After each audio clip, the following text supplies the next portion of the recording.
জঙ্গলের বানরের দল এবার লোকালয়ে। তা দেখে রীতিমতো এলাকার মানুষ আতঙ্কিত। এলাকায় এলাকায় ঘুরে বেড়াচ্ছে বানরের দল ও ফসলের ক্ষতি করছে।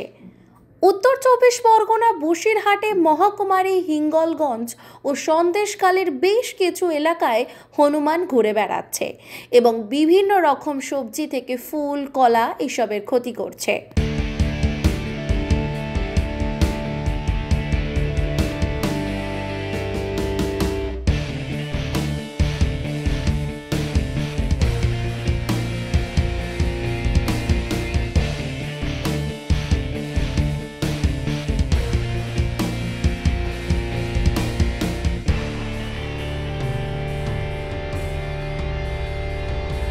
হনুমান জঙ্গলে খাদ্য না পেয়ে আসছে লোকালয়ে হাটগাছা, শীতলিয়া বা গোড়ামারি এই দিকটাতে। তার একটাই কারণ জঙ্গলে তো বাঘের ভয়ে নিচে নামতে পারে না, এই গাছের উপরে উপরে খায়।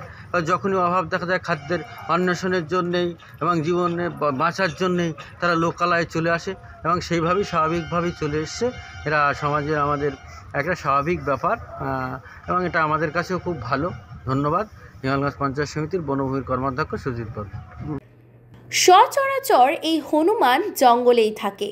সাধারণ মানুষ অভিযোগ করছেন, হয়তো সুন্দরবনে বাঘের বা সিংহের ভয়ে তারাই লোকালয় এসেছে এই বানরের দল।